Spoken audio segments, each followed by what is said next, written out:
I think you have to be really stupid to be an actor. This is turning into a therapy session. Look at this.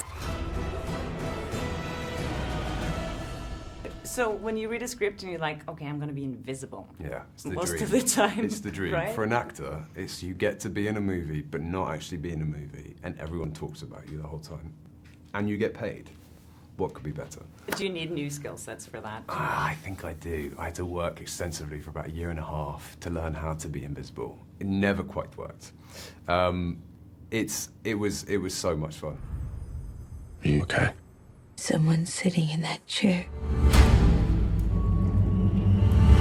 What Lee has kind of done with this story is you know, it's property that we've known for 80 years. And if you're going to revisit it, this is the kind of way to do it, I think. And so it was fun. I didn't kind of, signing on, I didn't kind of really think it through of like how we would do the invisible bit. And I spoke to Lee about it, because I was in London at the time, and I spoke to him. We would sort of have these like FaceTime chats, and I said, like, so how are we gonna do that? And he went, you know, just like, yeah, like, well, you know, we'll just sort of like figure it out. And I went, okay, all right. And then I turned up in Australia, and the costume department handed me this green suit, but it was the size, it was for like a toddler. And it's spandex, and it expands. And so it's, if you can picture, it's like someone hands you a condom and says, put that on over your whole body and make it fit. So that was the Invisible Man part. I lost all of my dignity. I walked around all the time like this, just holding my love handles. And you know you're in trouble when Lizzie and I would laugh all day long, just everything. And then the first day that I had to wear the green suit, I walked on set and everyone was silent. So you know it's like, it's not even like, it's that bad that people can't even make a joke about how bad it is. Luckily, you didn't have to like act with your face wearing that suit. No, I did. Oh, you did? I did, yeah. Oh no, I did. I had to do a whole thing. There's a whole segment of the movie where we're out in a parking lot, and it's raining. Oh, we don't see your face there though, but you are scary. Yeah, that's the thing. Yeah. So you are actually acting in that suit, because I thought maybe it was all CGI stuff. No, it's all of it's an actual person. Some of it isn't me. Some of it's a brilliant stunt coordinator who is so much more agile. I can barely touch my toes. So he was like athletic and did lots of running and all of that stuff. I wouldn't have been good running in that green suit. So part of it's him, part of it's me. So I've been talking to the others about how Elisabeth, or Lizzie as you call her, is so good at just like switching on, off. Like it's terrifying how good she is. Are you anything like that with emotions? Can you do that? Yeah, I think so. I think yeah, I think so.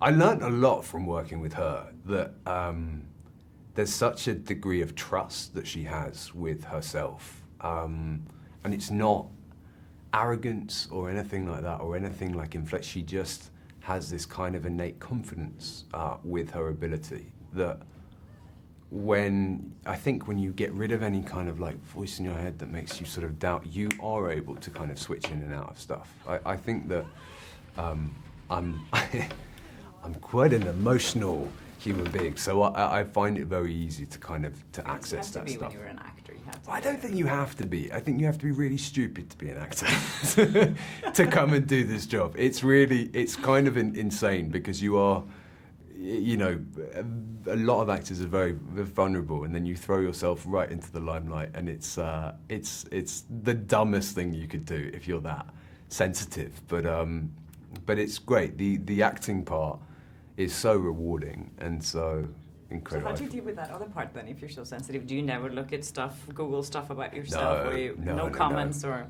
No, I'll sometimes, like, I open up Instagram. I'm the worst kind of social media partaker, but I open up Instagram and then I can feel it, like I have to take a deep breath, and then I press the app to open it. Like, it's kind of terrifying, because, you know, you're kind of out in the world and people have opinions, and quite rightly so. You know, we're the stupid ones doing this, so everyone should have an opinion. But it can be quite overwhelming. I totally see that. So this is great. You know, I was I'm in a looking at movie it. and you can't see me, so this is like my ideal job. Maybe you should have an invisible Instagram. Yeah, I know. To go with the Exactly. movie. Exactly. So I saw that your mom's a fashion designer. Are you into fashion? Because you look very cool. And I saw on your Thank Instagram you. too. You have a lot of like cool fashion Thank you. moments there. Is that Fashion something- moments. Yes. I do. I was sort of brought up in a household that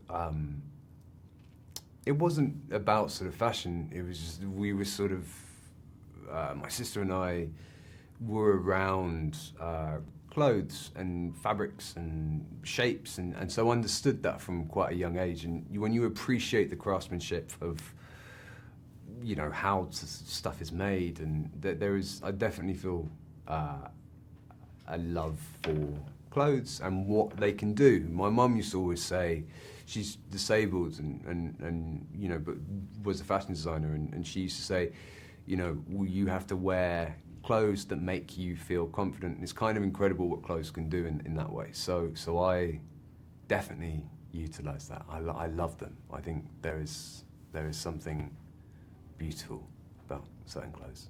Is that why you wanted to be an actor, you think? No, I think there's probably an aesthetic part that probably bled through, but I think the thing that made me want to be an actor was the escapism, that you can just escape into something and you can be invisible in a way. Like, that sounds really corny to use but it's true. You can hide and experience and push yourself into things which are safe. But I think that growing up in a household where my mum did something creative and was so passionate about what she did was probably quite inspiring to us as children, to follow something and find your own kind of passion in a way. Cool. This is turning into a therapy session. Look at this. So nice to meet you. Nice to meet you. Hi there, thanks for watching my channel. If you like that video, maybe there's other videos you like here on my channel, so please subscribe, share, comment, do whatever you like. Be happy, be nice to people, and I hope I see you again soon. Bye.